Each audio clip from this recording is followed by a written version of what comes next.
O may ginpasar kami, nagligad nga sesyon, o kundwa nakasesyon sa nagligad, resolusyon, nagasuporta kami sa resolusyon sa gunang panalawigan sa Aklan, nga nagauponer, nagapamatok nagauponer sa naprobahan nga bill sa Kongreso nga naga-create sang Boracay Island Development Authority o kung BIDA for short. Suno sa resolution o kung sa dokumento nabato namon halin sa sanggunan panalawigan sa Aklan nga kag nabasa man namon parte sining bill nga naga-create sining Boracay Island Development Authority. Isa ni ka ang function, main function gid sining Boracay Island Development Authority amo gid ang pag-manage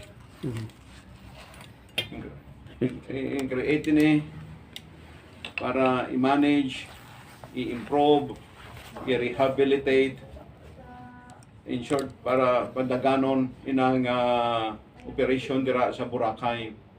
Sige na pamatokan gini. So simple ko nga pag-intindi sinig napamutaw gid sa mga local government units dito sa Aklan, specialmente sa municipality of Malay. Manining Boracay Island ara na sa municipality of Malay. Kag inang Boracay Island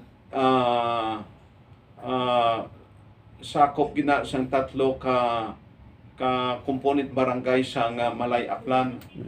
So mo ginadlang nagapamatok nasuportahan man sang provincial government sa sanggunian panalawigan sang Aklan.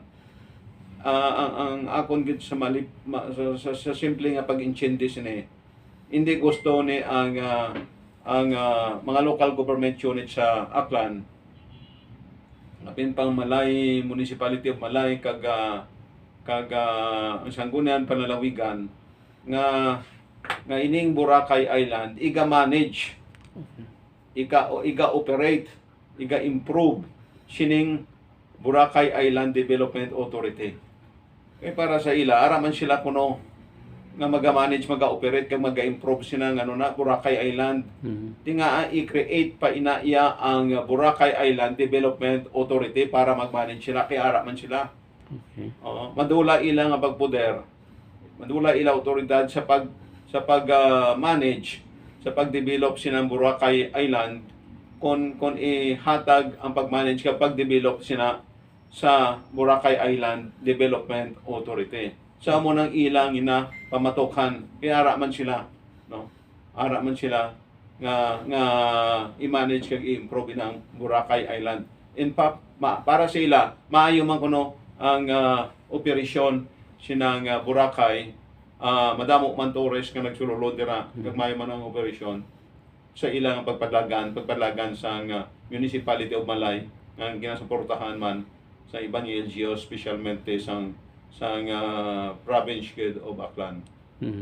So meaning sinidri nga ginaduso nila ya ang local autonomy kag kung ano man ang gusto nga ibulig sang national o kung ibang nga government agency bulig lang sila by suggestion kung paano improve pero hindi sila pwede nga sila gid manguna o kung mag-intervene o kung agawan sang poder ang aton nga local government unit. Amo gina precisely amo gina no ara man sila ari man kami dire nga sudlo nyo kami kung sino may gusto mabulig sa amon buligan ta pungkuan ta planuhan ta kung ano mayo pagid no kay para sa amon kaya man namon nga i-improve ipadlaganon i-manage ini kag i-improve ini kay rehabilitate ining